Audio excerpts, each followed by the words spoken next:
Joining me is JNU Vice Chancellor Shanti Shri Dhulipudi Pandit. Ma'am, we are getting the news that the Jawaharlal University is pondering upon breaking apart that MoU that you have with the Turkish University in Onu University. Why is that happening? Is it happening as a repercussion of the fact that Turkey supported or stood with Pakistan after Operation Sindoor?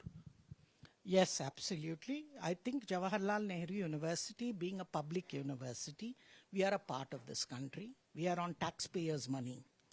And we are also a centrally funded university. I think the academia, the intellectuals also have a responsibility towards the nation. Number two, the armed forces. Many of the generals, especially the present army chief and the naval chief, are JNU alumni. We are proud of them, especially the action they did.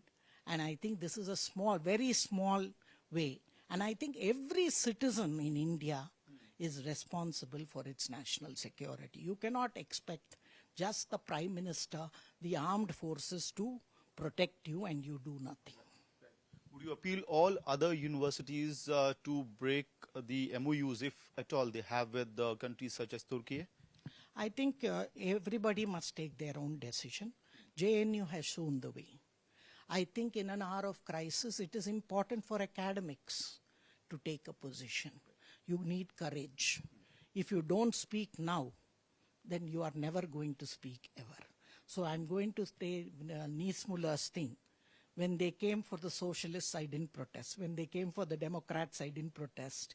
When they came for the Jews, I didn't protest. When they came for me, there was nobody to protest. So don't do that.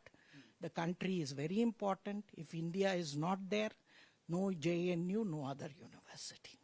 Final question, ma'am, before I let you go, is that, there would be many who would say that, look, if we keep on taking such decisions, this might be also at the risk of isolating India on the international platform, because war or escalation is with Pakistan. Why take such boycott action against Turkey or other countries for that matter? I think those who know international relations well, two important factors may vary: power and money. Wherever there is money, there's power. Where there is power, there is money. All the strongest nations exercise power and are also very decisive. And I think for the first time under the present Prime Minister, we have shown that India can be decisive.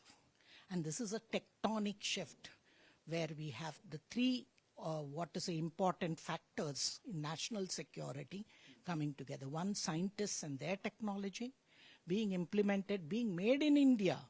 We are not dependent on foreign parts.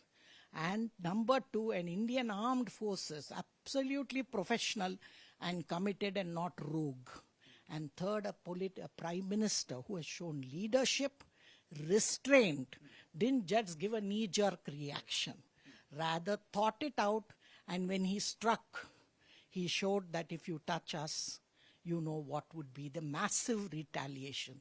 And even Sindoor stands for it. Sindoor is not a misogynistic concept as criticized by somebody. If you see, we are a feminist civilization, and Mother Goddess or Kali Mata, or you think the Sindoor is, or the Kumkum is the symbol.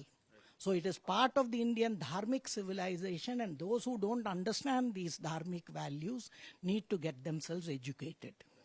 So that word is also coming from a foreign relations expert, JNU VC, Shanti Shri Dhulipudi Pandit, saying that it's time when the Indian academia and the universities need to stand with the country because nation first. And she's saying that India cannot be isolated because India has the power, not only in terms of technology, but also in terms of business. With video journalist Abhishek Singh, this is Amit Bhardwaj reporting for India Today from Delhi.